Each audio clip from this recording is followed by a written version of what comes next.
ಚಿಕ್ಕಮಗಳೂರಿನಲ್ಲಿ ಬಿಜೆಪಿ ಅಭ್ಯರ್ಥಿ ಅಬ್ಬರದ ಪ್ರಚಾರವನ್ನ ನಡೆಸ್ತಾ ಇದ್ದಾರೆ. ಕೋಟಾ ಶ್ರೀನಿವಾಸ ಪೂಜಾರಿ ಪರ ರಾಜ್ಯ ಮುಖಂಡರು ಪ್ರಚಾರಕ್ಕಿಳಿದಿದ್ದಾರೆ. ಟಿವಿ5 ಕನ್ನಡದ ಜೊತೆಗೆ ಬಿಜೆಪಿ ಅಭ್ಯರ್ಥಿ ಕೋಟಾ ಶ್ರೀನಿವಾಸ ಪೂಜಾರಿ ಪ್ರತಿಕ್ರಿಯೆ ಕೂಡ ಕೊಟ್ಟಿದ್ದಾರೆ. ನನ್ನ ಪರ ಬಿಎಸ್ ಯಡಿಯೂರಪ್ಪ ವಿಜಯೇಂದ್ರ ಪ್ರಚಾರವನ್ನ ಮಾಡಿದ್ದಾರೆ ಅಂತ ಟಿವಿ5 ಜೊತೆಗೆ ಮಾತನಾಡಿದ್ದಾರೆ ಕೋಟಾ ಶ್ರೀನಿವಾಸ ಪೂಜಾರಿ. ಅವರ ಪರವಾಗಿ ಈಗಾಗಲೇ ಬಿಎಸ್ ಯಡಿಯೂರಪ್ಪನವರು ಅಖಾಡದಲ್ಲಿದ್ದಾರೆ, ಪ್ರಚಾರ ಮಾಡ್ತಿದ್ದಾರೆ.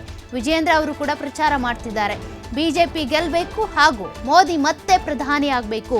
ಜನಸಾಮಾನ್ಯರ ನಾಡಿ ಮಿಡಿತ, ಕಾರ್ಯಕರ್ತರ ಉತ್ಸಾಹ ನಮಗೆ ಸ್ಫೂರ್ತಿಯನ್ನ ಕೊಡ್ತಾ ಇದೆ. ಆ ನಿಟ್ಟಿನಲ್ಲಿ ಪ್ರಚಾರವನ್ನ ಮಾಡ್ತಾ ಇದ್ದೇವೆ ಅಂತ ಕೋಟಾ ಶ್ರೀನಿವಾಸ ಪೂಜಾರಿ ಅವರು ಪ್ರತಿಕ್ರಿಯೆ ಕೊಟ್ಟಿದ್ದಾರೆ.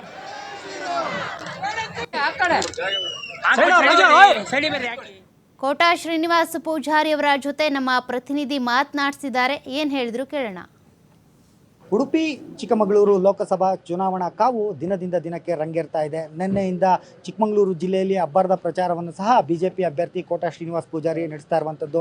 ನಿನ್ನೆ ತರೀಕೆರೆ ತಾಲೂಕಿನಲ್ಲಿ ಬಿಜೆಪಿ ರಾಜ್ಯಾಧ್ಯಕ್ಷ BY ವಿಜಯೇಂದ್ರ ನಿನ್ನೆ ಅಲ್ಲಿ ಪ್ರಚಾರ ನಡೆಸಿದ್ರೆ, ಇಂದು ಇಲ್ಲಿ ಏನು ಚಿಕ್ಕಮಗಳೂರು ತಾಲೂಕಿನ ಸಕ್ರಾಯಪಟ್ಟಣದಲ್ಲಿ ಮಾಜಿ ಮುಖ್ಯಮಂತ್ರಿ BSY ಕೂಡ ಪ್ರಚಾರ ಸಭೆಯಲ್ಲಿ ಭಾಗಿಯಾಗಿದ್ದರು. ಈ ಎಲ್ಲ ಪ್ರಚಾರ ಸಭೆಗಳು ಯಾವ ರೀತಿ ನಡೀತಾ ಇದೆ, ಮತ ಬೇಟೆ ಯಾವ ರೀತಿ ಸಾಗ್ತಾ ಇದೆ ಅಂತ ಹೇಳ್ಬಿಟ್ಟು ಅಭ್ಯರ್ಥಿ ಕೋಟಾ ಶ್ರೀನಿವಾಸ ಪೂಜಾರಿ ಅವರ ಹತ್ರನೇ ಕೇಳೋಣ ಬನ್ನಿ. ಈಗ ನಮ್ಮ ಜೊತೆ ಇದ್ದಾರೆ ಸರ್. ಕಳೆದ 2 ದಿನಗಳಿಂದ ಬಿರುಸಿನ ಪ್ರಚಾರ ನಡೀತಾ ಇದೆ ಕ್ಷೇತ್ರದಲ್ಲಿ, ಯಾವ ರೀತಿ ಇದೆ ಸರ್? ಚಿಕ್ಕಮಗಳೂರು ಜಿಲ್ಲೆಯಲ್ಲಿ ನಿನ್ನೆ ಮತ್ತು ಇವತ್ತು ನಮ್ಮ ರಾಜ್ಯ ನಾಯಕರ ಜೊತೆ ನಾವೆಲ್ಲ ಪ್ರಚಾರ ಮಾಡಿದೆವು.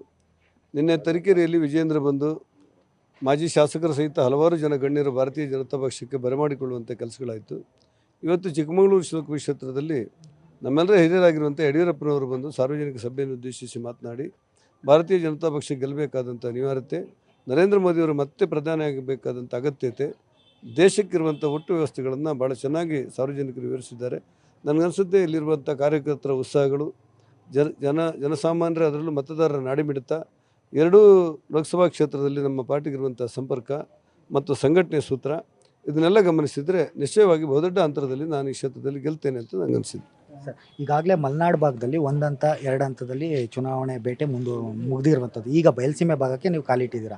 ಈ ಮಲೆನಾಡು ಭಾಗಕ್ಕೆ ಹೋಲಿಸ್ಕೊಂಡ್ರೆ ಬಯಲುಸೀಮೆ ಭಾಗದಲ್ಲಿ ಯಾವ ಥರ ನಿಮಗೆ ಪ್ರತಿಕ್ರಿಯೆ ಸಿಗ್ತಾ ಇದೆ? ವಿಶೇಷವಾಗಿ ಜನ ಜಾಸ್ತಿ ಸೇರ್ತಾ ಇದ್ದಾರೆ. ಈ ಮಲೆನಾಡು ಭಾಗಕ್ಕೆ ಹೋಲಿಸ್ಕೊಂಡ್ರೆ ತುಂಬ ಚೆನ್ನಾಗಿ ನಿಮ್ಮನ್ನು ರಿಸೀವ್ ಮಾಡ್ಕೊತಾ ಇದ್ದಾರೆ. ಇದ್ರ ಬಗ್ಗೆ ಏನು ಹೇಳ್ತೀವಿ? ಇಲ್ಲಿ ಮಲೆನಾಡು, ಬಯಲುಸೀಮೆ, ಕರಾವಳಿ ಅಂತ ಏನಿಲ್ಲ. 8 ವಿಧಾನಸಭಾ ಕ್ಷೇತ್ರದಲ್ಲಿ ನಮ್ಮ ಸಂಘಟನೆ ಇದೆ. ಅಲ್ಲೆಲ್ಲ ಒಂದೊಂದು ಕ್ಷೇತ್ರದಲ್ಲಿ ಜನ ಹೆಚ್ಚು ಬರ್ಬೋದು, ಒಂದೊಂದು ಕ್ಷೇತ್ರದಲ್ಲಿ ಸಾರ್ವಜನಿಕ ಸಭೆ ಜನ ಕಡಿಮೆ ಬಂದಿರ್ಬೋದು. 8 ವಿಧಾನಸಭಾ ಕ್ಷೇತ್ರದಲ್ಲಿ ನಮ್ಮ ಸಂಘಟನೆ ಇದೆ. ನಮ್ಮ ಸಂಘಟನೆ ಸೂತ್ರ ಹೇಗಿದೆ ಅಂದರೆ, ಸಾಧಾರಣ 1850 ಬೂತ್ಗಳು ಮತಗಟ್ಟೆ ಅಂತ ಲೆಕ್ಕ ಹಾಕಿದರೆ ಪ್ರತಿ ಮತಗಟ್ಟೆಯಲ್ಲೂ ಕೂಡ 10-15 ಜನ ಕಾರ್ಯಕರ್ತರ ತಂಡ ಇದೆ ನಮ್ಮ ಕೈಲಿ.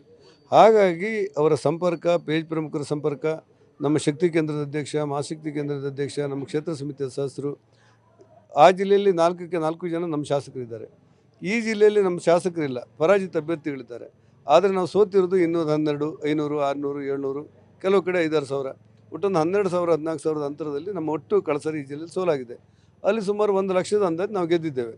ಯಾವ ಕಾರಣಕ್ಕೂ ಕೂಡ ನಮ್ಮಲ್ಲಿ ಸಂಘಟನೆಯ ಶಕ್ತಿಯನ್ನು ಆಧರಿಸಿ ಸಾರ್ವಜನಿಕ ಸಂಘಟನೆ ಮೂಲಕ ನಾವು ಈ ಚುನಾವಣೆಯನ್ನು ಗೆಲ್ತೇವೆ.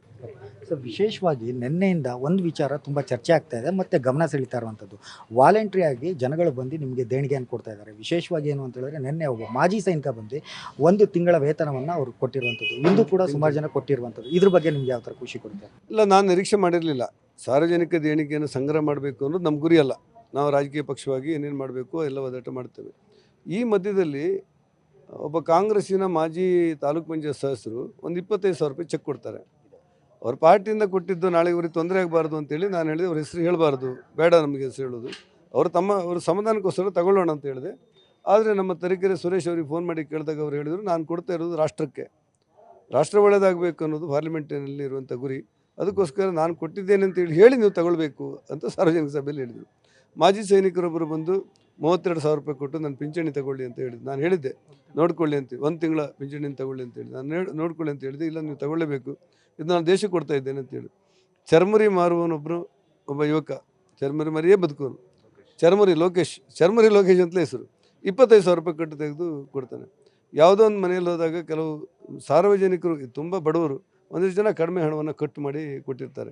ಅದರ ಹಿಂದಿರುವಂಥ ಪ್ರೀತಿ, ವಿಶ್ವಾಸ, ನಂಬಿಕೆ, ರಾಷ್ಟ್ರೀಯತೆ, ರಾಷ್ಟ್ರಪ್ರೇಮ ಮತ್ತು ನರೇಂದ್ರ ಮೋದಿಯವರು ಈ ದೇಶಕ್ಕೆ ಬೇಕು ಅನ್ನುವಂಥ ತುಡಿತ, ಮಿಡಿತ, ಹಂಬಲ ಇವೆಲ್ಲವೂ ನನಗೆ ಅರ್ಥ ಆಗಿದೆ. ಅದನ್ನು ಸ್ವೀಕಾರ ಮಾಡಿದ್ದೇನೆ. ನಿಮ್ಮ ಭಾವನೆಗಳಿಗೆ ಅರ್ಥ ಮಾಡ್ಕೊಂಡು ಕೆಲಸ ಮಾಡ್ತೇನೆ ಅಂತ ಹೇಳಿದ್ದೇನೆ. ಸರ್, ಈಗ ಜಿಲ್ಲೆಲಾಗಲೇ ಈಗ BJP JDSನ ಮುಖಂಡರ ಸಮನ್ವಯ ಸಭೆ ಆಗಿರುವಂಥದ್ದು. ಈಗ ಆ ಮುಖಂಡರು ಮತ್ತು ಕಾರ್ಯಕರ್ತರು ಯಾವ ರೀತಿ ನಿಮ್ಗೆ ಬೆಂಬಲ ಕೊಡ್ತಾ ಇದ್ದಾರೆ, ಯಾವ ರೀತಿ ಪ್ರಚಾರದಲ್ಲಿ ಭಾಗಿಯಾಗ್ತಾ ಇದ್ದಾರೆ ಅಂತ? ಎರಡೂ ರಾಜಕೀಯ ಪಕ್ಷಗಳಲ್ಲಿ ಸಮನ್ವಯ ಪ್ರಶ್ನೆ ಬಂದಾಗ ಸಂಘಟನಾತ್ಮಕವಾಗಿ ಕೆಳ ಹಂತದಲ್ಲಿ ಒಟ್ಟಾಗುವುದು ಸುಲಭ ಅಲ್ಲ. ಯಾಕಂದರೆ ಅವರದೇ ಸಮಸ್ಯೆಗಳಿರುತ್ತೆ. ಆ ಹಿಂದೆ ನಾವು ಅನೇಕ ಘಟನೆಗಳನ್ನು ನೋಡಿದ್ದೇವೆ. ಆದರೆ ಈ ಸಾರಿ ದೇವೇಗೌಡರು, ಕುಮಾರಸ್ವಾಮಿಯವರು, ಯಡಿಯೂರಪ್ಪನವರು, ರಾಷ್ಟ್ರೀಯ ಅಧ್ಯಕ್ಷರಾದ ನಡ್ಡಾರವರು, ನಮ್ಮ ಪ್ರಧಾನಿ ನರೇಂದ್ರ ಮೋದಿಯವರು ಕುಳಿತು ಕೆಳ ಹಂತದಲ್ಲೇ ಇದರ ಸಂಘಟನೆ ಆಗಬೇಕು ಅಂತ ಹೇಳಿದ್ದಾರೆ. ಹಾಗಾಗಿ ಮೇಲ್ಹಂತದಲ್ಲಿ ಏನಾಗಿದೆ ಅನ್ನೋದನ್ನು ಜಿಲ್ಲಾ ಮಟ್ಟದಲ್ಲಿ, ತಾಲೂಕು ಮಟ್ಟದಲ್ಲಿ, ಗ್ರಾಮ ಮಟ್ಟದಲ್ಲಿ, ಬೂತ್ ಮಟ್ಟದಲ್ಲಿ ಎಲ್ಲರೂ ಒಟ್ಟಾಗಿ ಬಂದಾಗಿ ಕೆಲಸಗಳನ್ನು ಮಾಡ್ತಾ ಇದ್ದೇವೆ. ಆ ಕಾರಣದಿಂದಾಗಿ ನಮ್ಮ ಸಂಘಟನೆಯ ಶಕ್ತಿ ಮತ್ತಷ್ಟು ವೃದ್ಧಿಸಿದೆ. JDSನ ಪರಂಪರೆಯ ಮತಗಳು ಮತ್ತು ಈಚಿನ ಈ ಚುನಾವಣೆಗೆ ಪೂರಕವಾಗಿ ನರೇಂದ್ರ ಮೋದಿ ಹೆಸರಿನಲ್ಲಿ ಬರುವಂಥ ಮತಗಳು ಇವೆರಡೂ ನಮಗೆ ಪೂರಕವಾಗಿ ಒಟ್ಟಾಗಿ ಬಂದು ನಮಗೆ ಶಕ್ತಿ ತುಂಬುತ್ತೆ ಅಂತ ಅನಿಸುತ್ತೆ.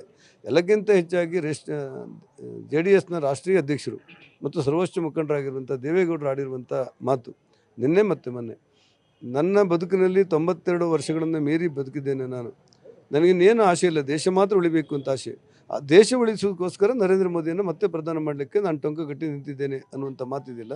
ಇಡೀ ಕಾರ್ಯಕರ್ತರಲ್ಲಿ ರಣೋತ್ಸವವನ್ನುಂಟು ಮಾಡಿದೆ, ನಮಗೆ ಶಕ್ತಿ ಕೊಟ್ಟಿದೆ. ಸರ್, ಕೊನೆ ಪ್ರಶ್ನೆ. ಈಗಾಗಲೇ ಸ್ಟಾರ್ ಕ್ಯಾಂಪೇನರ್ CT ರವಿ ಅವರು ನಿಮ್ಮ ಬಗ್ಗೆ ಪರವಾಗಿ ಅಬ್ಬರ ಪ್ರಚಾರ ಮಾಡ್ತಾ ಇದ್ದಾರೆ. ಈಗ ರಾಜ್ಯ ಮಟ್ಟದ ನಾಯಕರು BA ರಾಘವೇಂದ್ರ ಇರ್ಬೋದು, ಮತ್ತು ವಿಜೇಂದ್ರ ಇರ್ಬೋದು, ಮತ್ತು ಯಡಿಯೂರಪ್ಪನವರು ಬಂದು ಈಗ ರಾಷ್ಟ್ರ ಮಟ್ಟದ ನಾಯಕರನ್ನು ಬಂದು ಪ್ರಚಾರ ಸಭೆ ನಡೆಸ್ತಾರಾ? ಅವ್ರೇನಾದ್ರು ಮತ ಭೇಟಿಗಳಿಗೆ ಸಾಧ್ಯತೆ ಅಲ್ಲ, ಇನ್ನೊಂದು ವಾರದಲ್ಲಿ ಅಥವಾ ಇನ್ನೂ ಒಂದು 14-15 ದಿವಸಗಳಿರೋದ್ರಿಂದ ಪ್ರಧಾನಿಯವರು ಯಾವ್ಯಾವ ಕಡೆ ಬರಬೇಕು ಅಂತೇಳಿ ಒಂದಿರುತ್ತೆ, ಪಟ್ಟಿ ಇರುತ್ತೆ. ಆನಂತರ ಯೋಗಿ ಅವರು ಎಲ್ಲಿ ಬರಬೇಕು ಅಂತಿದೆ, ಅಮಿತ್ ಶಾ ಅವರು ಎಲ್ಲಿ ಬರಬೇಕು ಅಂತಿದೆ, ನಡ್ಡಾರವ್ರು ಬರಬೇಕಂತಿದೆ, ಕುಮಾರಸ್ವಾಮಿ HD ಕುಮಾರಸ್ವಾಮಿ ಎಲ್ಲಿ ಬರ್ತಾರೆ ಅಂತಿದೆ, ಯಡಿಯೂರಪ್ಪರು ಇನ್ಯಾವರ ಬಾಕಿ ಬರ್ತಾರೆ. ಸ್ವತಃ ದೇವೇಗೌಡರು ಹೇಳಿದ್ದಾರೆ ಮೊನ್ನೆ, ನಾನು ಬರ್ತೇನೆ, ನಾನು ಮತ್ತು ಯಡಿಯೂರಪ್ಪ ಒಟ್ಟಾಗಿ ನಿನ್ನ ಗೆಲ್ಲಿಸ್ತೇನೆ ಅಂತ ಹೇಳಿದ್ದಾರೆ. ಅವರೆಲ್ಲಿ ಬರ್ತಾರೆ ಅಂತ ನಿರೀಕ್ಷೆ ಮಾಡ್ತಾ ಇದ್ದೇವೆ. ಒಟ್ಟಾರೆಯಾಗಿ ಚಿಕ್ಕಮಗಳೂರು ಜಿಲ್ಲೆಯಲ್ಲಿ ತುಂಬಾ ಉತ್ತಮ ರೀತಿಯಲ್ಲಿ ಪ್ರತಿಕ್ರಿಯೆ ಸಿಗ್ತಾ ಇರುವಂಥದ್ದು, ಅಲ್ಲದೆ ಪ್ರತಿಯೊಬ್ಬರು ಕೂಡ ನನ್ನ ಪರವಾಗಿ ಬಂದು ಮತಬೇಟೆ ಮಾಡ್ತಾ ಇರುವಂಥದ್ದು. ಮುಂದಿನ ದಿನಗಳಲ್ಲಿ ರಾಜ್ಯ ಹಾಗೂ ರಾಷ್ಟ್ರ ಮಟ್ಟದ ನಾಯಕರು ಕೂಡ ಚಿಕ್ಕಮಗಳೂರು ಜಿಲ್ಲೆಗೆ ಬಂದು ನನ್ನ ಪರವಾಗಿ ಮತಯಾಚನೆ ಮಾಡ್ತಾರೆ ಎಂಬ ಮಾತುಗಳನ್ನ ಅಭ್ಯರ್ಥಿ ಕೋಟಾ ಶ್ರೀನಿವಾಸ್ ಪೂಜಾರಿ ಹೇಳ್ತಾ ಇರುವಂಥದ್ದು. ಕ್ಯಾಮ್ರಾ ಪರ್ಸನ್ ಇಬ್ರಾಹಿಂ ಜೊತೆ ರಾಜ್ಕುಮಾರ್, TV5 ಚಿಕ್ಕಮಗಳೂರು.